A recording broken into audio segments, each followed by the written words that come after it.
Turma, nessa aula, a gente vai começar a aprender as ferramentas da matemática econômica para otimização de funções objetivos, nos quais agora elas estão sujeitas a uma restrição de igualdade. No caso que a gente está trabalhando aqui, vão ser restrições lineares. Como é que isso pode estar acontecendo, pode vir a ocorrer na economia? Bem, aqui a gente vai estar trabalhando com agora uma restrição de igualdade. Então, essa restrição de igualdade, ela vai ser caracterizada quando a gente tiver nossas variáveis de escolha que não vão apresentar de forma independente. Ou seja, para a gente estar determinando aí os valores de Q1 e Q2, vamos supor naquele nosso esquema de maximização de lucro, achar as produções Q1 e Q2, lá simplesmente as variáveis elas eram de forma independente. A gente poderia produzir o quanto for de Q1 e o quanto for de Q2. Não tinha uma medida de relacionamento entre elas.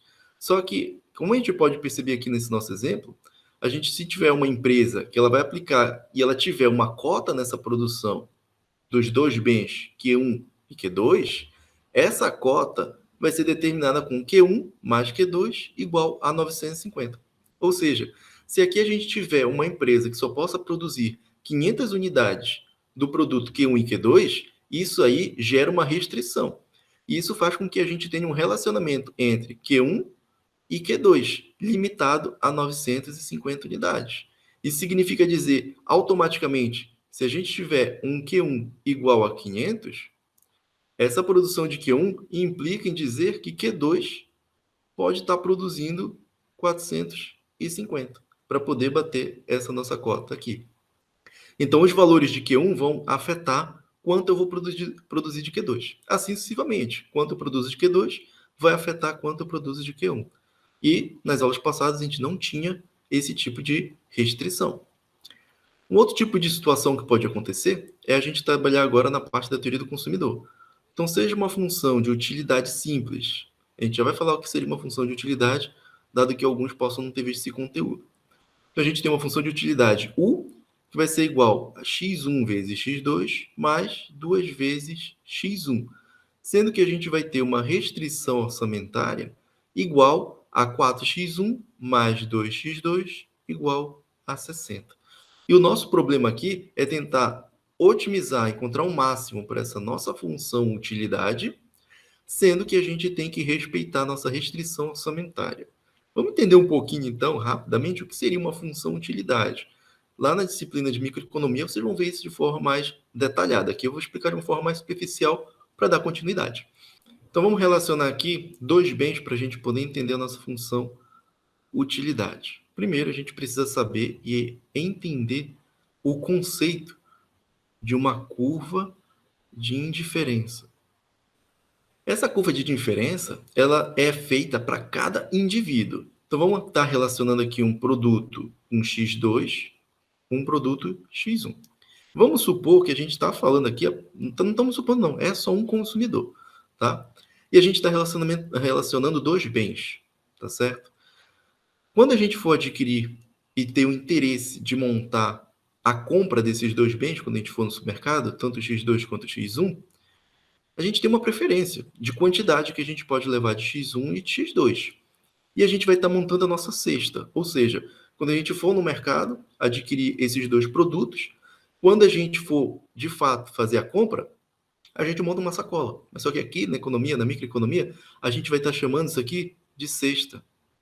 Cesta de bens. E essa cesta de bens aqui, ela vai ser um conjunto, um par ordenado, x1 e x2. Ou seja, a quantidade de bens que eu quero de x1 e a quantidade de bens que eu quero de x2. Então, eu vou chegar lá no mercado e vou querer selecionar esse nosso ponto bem aqui, esse primeiro, e eu vou chamar de x1, opa, o pontinho sumiu, x1 linha, x2 linha. Esse ponto, ele eu vou levar x1 linha quantidades e bem aqui x2 linha quantidades, tá certo? Ah, professor, isso aqui podia ser o quê? Gente, é qualquer produto que vocês vão comprar, no qual vocês vão ter uma certa indiferença na escolha entre a quantidade de x1 e x2. Então, a gente tem esse nosso ponto aqui, x1 linha com x2 linhas. Eu posso ter um outro tipo de relacionamento, ou seja, eu posso estar montando esse nosso outro ponto e esse ponto aqui. Esse ponto eu posso estar chamando de x duas linhas 1 e x1 duas linhas, desculpa, e x2 duas linhas. E esse outro, x1 três linhas e um x2 três linhas. Então aqui a gente vai estar adquirindo x1 três linhas em relação a um x2 três linhas. Então aqui a gente vai estar consumindo x1 duas linhas nessa nossa cesta aqui de cima e a gente vai estar consumindo x2 duas linhas. Então cada um desse par que a gente formou aqui, cada um desses nossos pontos é a formação de uma cesta. E o que significa dizer ela? Quando eu coloquei essas três situações para a gente estar analisando. Essa primeira situação que a gente tem nesse nosso ponto, x1 uma linha com x2 uma linha, a gente tem uma combinação de produtos que eu quero levar de x1 e de x2. Ah, professor, podia ser aí batata e tomate? Ah, pode ser também. Qualquer combinação que a gente tenha de dois produtos, tá? Que vocês possam ter em mente. Nesse primeiro caso, eu estou levando uma quantidade menor do bem x1 e uma quantidade maior do bem x2. Esse nosso outro ponto aqui, o x1 duas linhas e o x2 duas linhas, a gente aumentou a quantidade do produto x1. Vejam que a gente está consumindo agora, em vez de x1 uma linha, x1 uma linha, agora a gente aumentou para x1 duas linhas e diminuiu o consumo, saindo de x2 uma linha, indo para x2 duas linhas. Ou seja, nesse caso, esse indivíduo ele tem aí uma indiferença ao estar escolhendo mais produtos de x2 e menos x1. Ou ele também poderia estar aumentando o consumo de x1 e diminuindo de x2. Para ele, é a mesma satisfação. Ah, professor, o que seria essa mesma satisfação? Ele podia estar aqui selecionando, vamos supor que o x1 fosse igual, sei lá, batata. E esse x2 aqui, vamos supor que ele seja tomate. Ele pode estar levando uma quantidade aqui x1, uma linha de batata, e levando mais tomate. Mas ele também pode ser indiferente se ele quiser levar aqui, nesse caso, nesse ponto, um pouco mais de batata e diminuir sua quantidade de tomate. Ele tem a mesma satisfação em estar adquirindo esses dois bens. Assim como ele pode estar aumentando desculpa, ele pode estar aumentando o consumo de x1, que também aumenta a ingestão, né? De batata, fazendo com que agora ele passe do x1 duas linhas indo para o x1 três linhas. Então ele aumentou aqui o consumo dele de batatas e diminuiu o consumo de tomate, montando esse nosso terceiro ponto. Só que ainda assim, essa combinação faz com que ele esteja ainda igualmente satisfeito. Ele pode adquirir agora mais batata e menos tomate. Ele vai estar igualmente satisfeito se ele tivesse consumindo menos batata e mais tomate. Isso faz com que esses pontos, no qual o indivíduo seja indiferente para o seu modo de satisfação, a gente tem o que a gente chama aqui de uma curva de indiferença. Então, essa curva que eu tracejei aqui, a gente vai chamar ela de uma curva de indiferença, onde cada ponto que a gente tenha dentro dessa nossa curva, a gente monta uma cesta no qual o indivíduo, a sua preferência é indiferente entre uma cesta e outra. Como é que a gente mede isso? É porque a gente pode ter essa nossa curva de indiferença formada dessa forma, mas a gente pode ter várias outras curvas de indiferença. Aqui eu vou estar só deixando mais claro para vocês que a gente montou essa nossa primeira curva de indiferença, só que esse indivíduo, se ele não tiver aí um limitante orçamentário, ou seja, se ele puder gastar mais, ele pode ter uma outra curva de indiferença aqui em cima.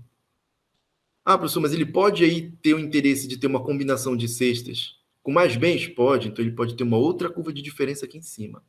O que vai estar modificando isso? É que quanto mais distante a gente estiver da nossa origem, a nossa curva de diferença, mais itens ele vai estar adquirindo, tanto de x1 quanto de x2. E como é que a gente faz para diferenciar cada uma delas? É aí que entra a noção de utilidade. O quanto mais útil vai ser essas cestas para esse consumidor. Então a gente mensura isso que a gente vai estar chamando de uma função de utilidade. E a gente vai estar representando pela letra U. Então aqui a gente tem uma utilidade para essa curva de diferença U1, a gente tem o U2 e o U3. E como a gente tem aqui uma curva, A gente pode estar discriminando isso aqui como uma função que ela vai ser uma curva convexa, veja que ela tem concavidade voltada para cima, e claro que ela pode ser mensurada por uma função matemática. E nesse caso, a gente tem que, como a gente montou essas nossas funções de utilidade, das curvas de diferença, a utilidade de 1 é menor do que a 2 e a U3. Porque quanto mais itens tiver na cesta desse consumidor, mais ele vai se satisfazer. E a gente mede isso por essas funções de utilidade. Essas funções de utilidade, elas vão estar sendo denominadas por valores numéricos, mas eles são valores numéricos adimensionais, ou seja, a gente não tem uma unidade de medida para estar aí mensurando a função de utilidade. Então a gente pode ter uma função utilidade que ela pode ser, por exemplo, igual a 30, essa outra pode ser 45 e essa outra pode ser 60. Ah, professor, mas eu podia ter aqui 3, 4, opa, aqui é 40? Podia ter 3, 4 e 6? Pode. Tá bom? Claro que tem que ser um valor positivo. Mas nesse caso aqui a gente podia ter qualquer valores numéricos, o importante é que a gente obedecesse essa desigualdade, que a gente tem esse relacionamento entre elas. Então perceba aí que quanto mais produtos a gente tem, mais distante dessa origem for a curva de indiferença, maior será quem? O valor da nossa função de utilidade. Mas a gente pode sempre sair consumindo cada vez mais? Não, porque quanto maior for o valor da utilidade para nós nos satisfazermos e adquirir aquela cesta de produtos, maior vai ter que ser a nossa renda para estar adquirindo aqueles produtos. Então, obviamente, a gente vai estar aqui tendo uma limitação ao estar tendo que consumir essa nossa curva de indiferença. Então, a gente pode estar vendo aqui agora, a gente vai estar verificando nessa figura ao lado, já que vocês já entenderam como construir essas curvas de indiferença e que cada curva de indiferença tem uma função de utilidade associada a ela, um valor numérico, agora a gente pode estar olhando aqui esse nosso gráfico do nosso exemplo. Então, a gente tem aqui uma função de utilidade U, e a gente pode ter vários valores para essa nossa função, ou seja, vários valores de utilidade. Cada curva dessa aqui, a gente tem pontos aqui dentro, que são cestas montadas pelo consumidor, que ele fica igualmente satisfeito com esse valor numérico de utilidade. A U2 também é um monte de combinação de cestas, que no qual esse consumidor é igualmente satisfeito, mas com uma utilidade maior do que a U1. E veja que ele vai estar consumindo mais uma combinação maior de bens, de X1 e X2. Só que acontece, quando a gente vai montando agora também essa nossa curva U3, a gente aumenta aqui a nossa utilidade, porém, como a gente está adquirindo mais bens associados a esses dois produtos, combinando esses dois produtos, a gente precisa de maior renda. Isso faz com que agora surja a nossa restrição orçamentária. Quem é a nossa restrição orçamentária? Nesse nosso problema aqui, vai ser o x1, 4x1 mais 2x2 igual a 60. Então, esse cara aqui é o preço associado ao nosso bem x1, ou seja, de 4 vezes x1. Esse x1 ele vai ser a nossa quantidade que a gente vai adquirir desse bem. E mais 2 vezes x2. Esse 2 aqui é o preço associado ao segundo bem, x2. É a nossa quantidade. Igual a 60. Então, a gente só tem aqui 60 unidades monetárias para estar adquirindo essa nossa cesta. No caso, nossa moeda seria R$60. Como é que a gente faz para estar visualizando essa nossa restrição orçamentária? Por meio dessa nossa reta aqui de restrição. Essa reta de restrição, a gente consegue estar formando ela quando a gente faz esse relacionamento da nossa restrição orçamentária que eu mostrei aqui para vocês. Vamos supor que a gente vai adquirir nenhuma unidade para X2, nenhum produto. Então ele é igual a zero. Dado que a gente tem essa nossa restrição aqui, se ele for para zero, a gente não vai consumir nada dele, isso implica dizer que vai ficar 4x1 igual a 60. Ou seja, a gente tem que o x1 vai ficar igual a 60 dividido por 4. E 60 dividido por 4, isso aqui vai dar igual a 15. Então a gente tem esse nosso ponto bem aqui embaixo. Ou seja, esse ponto aqui embaixo é quando o x1 for igual a 15 e a gente não for consumir nada de x2. A gente pode fazer isso aqui de forma análoga também, para estar verificando como fica o relacionamento quando a gente não consome nada de x1.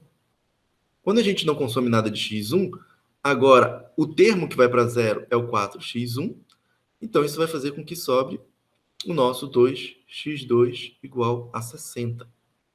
Então aqui a gente já vai ter o x2 e aqui o 2 vai passar dividindo. ocasionando um valor igual a 30, que é esse ponto aqui em cima, que é quando a gente não consome nada de x1, a gente vai poder consumir todo esse valor aqui para x2, que são 30 unidades. A gente consome todo o nosso orçamento só adquirindo ele. Quando vocês fazem isso, dá para verificar que a combinação de todos os bens que a gente pode estar adquirindo com esse nosso orçamento vai estar dentro dessa nossa restrição orçamentária. Ou seja, todos os pontos que estiverem aqui na margem dessa nossa curva é a combinação de cestas no qual a gente acaba consumindo todo o nosso orçamento. E um dos princípios, um dos axiomas que vocês vão ver em microeconomia é que o consumidor ele vai estar, no caso, consumindo na totalidade o seu orçamento. Professor, e esses pontos que tem aqui, que estão nessa figura aqui um pouco mais escura, são todos os pontos que esse indivíduo ele pode estar consumindo os seus produtos, mas ele não vai estar gastando todo o seu orçamento. Ele só vai estar gastando todo o seu orçamento no limite, que vai ser nessa reta aqui de restrição. Então, com essa explicação de uma reta de restrição na nossa figura, a gente sabe que todos os pontos que estiverem nessa curva, nessa reta, e nesse nosso volume aqui, nesse nosso área, todos esses pontos aqui a gente consegue consumir. Então, os pontos que vão estar nessa nossa curva de diferença U1, a gente pode estar consumindo ele. E a gente tem uma utilidade associada. Assim como a gente também tem no U2, esse único ponto aqui, que está tangenciando a nossa restrição orçamentária. Vejam que ele está tangenciando essa restrição orçamentária. E esse ponto aqui faça com que tenha a satisfação, igualmente, desse consumidor, e ele consome toda a sua renda. Vocês podem dizer, professor, mas esse ponto 1 e esse ponto 2, ele também acaba consumindo toda a renda. Mas só que ele tem uma utilidade, uma satisfação menor do que comparado com a curva U2. Por isso que esse ponto aqui que está localizado nessa função de utilidade, o 2, ele vai estar satisfazendo ao máximo esse consumidor com a restrição orçamentária, ou seja, consumindo todo o seu orçamento. Como é que a gente poderia estar achando os valores estacionários, ou seja, os valores ótimos dessas combinações dos produtos X2 e do produto X1, no qual vai maximizar essa nossa função utilidade? Ou seja, simplesmente eu quero encontrar esse ponto bem aqui embaixo, o X1, vou chamar o X1 linha, relacionado com esse X2 linha aqui. Então, eu quero de fato encontrar o ponto X1 linha, X2 linhas, que vão levar a uma utilidade máxima. Esse fator aqui dessa combinação que vai fazer isso. Como é que a gente encontra com esse nosso problema? A gente tem a nossa função objetivo, a função utilidade, e a nossa função restrição orçamentária. E aqui a gente vai estar querendo encontrar esses nossos valores estacionários de x1 e x2. Então, é possível encontrar esses valores do máximo, claro, é o máximo restrito desse nosso exemplo anterior, pelo método de substituição. É o método mais simples que a gente pode estar adotando. Então, primeiramente, a gente vai pegar a nossa função da restrição orçamentária e a gente vai isolar o nosso x2. Então, lá a gente tinha 4x1 mais 2x2 igual a 60. Então, basta vocês pegarem esse 4x1, passa para o outro lado da igualdade, que ele vai ficar aqui de forma negativa, e pega depois esse 2 e passa dividindo. Então, a gente tem esse nosso relacionamento de x2 em relação a x1. Como é que a gente pode fazer essa escrita? Gente, esse 2 aqui, ele divide tanto 60 quanto 4x1. Então, o que está sendo feito é 60 dividido por 2, menos 4x1 dividido por 2. 60 por 2 dá 30, menos 4 por 2, menos 2. Por isso que a gente chegou nesse relacionamento aqui entre x2 e x1. Agora, se a gente pega esse x2 que a gente encontrou e substitui lá na função utilidade, a função utilidade, só para não voltar no slide anterior, ele era x1 vezes x2 mais 2x1. Então, a gente pega esse x2 e substitui aqui no valor dele lá na função utilidade. E é isso que a gente está fazendo. A gente está pegando esse relacionamento e substituindo lá no x2. E agora, gente, é só fazer continha, tá? x1 vezes 30, x1 vezes menos 2x1, e aqui, no caso, com o x1. E vocês vão verificar como vai ficar. x1 vezes 30, isso aqui vai ficar 30x1. x1 vezes menos 2x1 fica menos 2x1 ao quadrado. E mais esse nosso termo aqui, 2x1. Então, 30x1 com mais 2x1 vai ficar igual a 32x1 menos o 2x1 ao quadrado. Agora, o que a gente faz? Bora aplicar a técnica que a gente já aprendeu, porque a gente já fez a eliminação da nossa restrição orçamentária quando a gente jogou na função utilidade. Agora a gente apenas tem aqui uma função utilidade em função de uma única variável de escolha, que é o x1. Vamos aplicar as técnicas que a gente aprendeu. A gente pode estar aqui, o quê? Aplicando a primeira derivada, a derivada da função utilidade, em relação à variável x1. Quando a gente deriva 32x1, sobra apenas o 32, e a derivada de menos 2x1 ao quadrado vai ficar menos 4x1. Condição necessária, iguala a zero. A gente viu isso nas aulas passadas, continua o mesmo esquema. Quando vocês fizerem esse encontro aqui, basta estar jogando menos 4x1 para o outro lado e passa dividindo. Vocês vão encontrar uma escolha aí ótima, um crítico de x1 igual a 8. Se o x1 é igual a 8, a gente já sabe que o relacionamento de x2 é igual a 30 menos 2x1. Então, o x2 vai ficar igual a 30 menos 2 vezes 8. Ou seja, a gente vai ter o nosso x2 igual a 14. A gente coloca aqui esse asterisco porque ele já é um ponto crítico, tá? Um ponto ótimo para a gente, nessa variável de escolha. Com isso, a gente achou agora o x1 igual a 8 e o x2 igual a 14. E a gente espera que essa combinação aqui desses bens para montar essa cesta x1 asterisco e x2 asterisco, essa combinação vai levar a uma utilidade máxima para esse indivíduo, gastando toda a sua restrição orçamentária, todo o seu orçamento.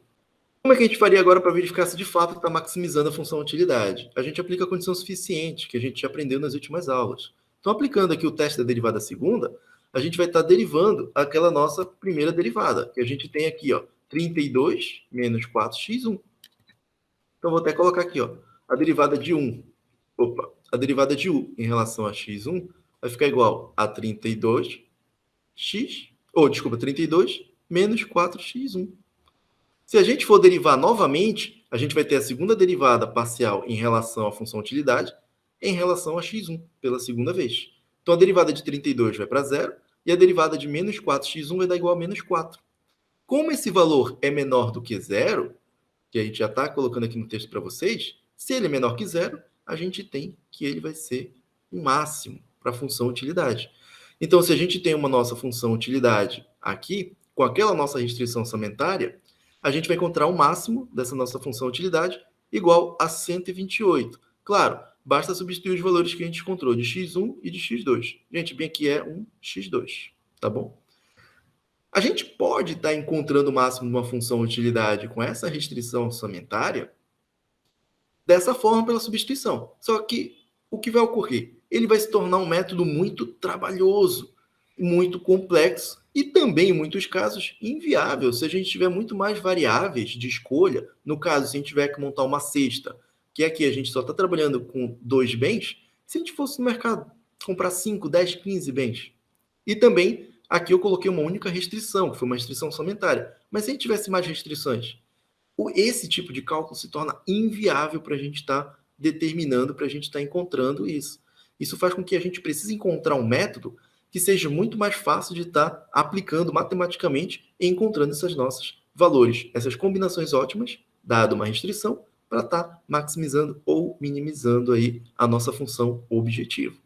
Então, na próxima aula, a gente vai estar vendo aí o que a gente chama de método de multiplicador de Lagrange, que vai estar auxiliando a gente.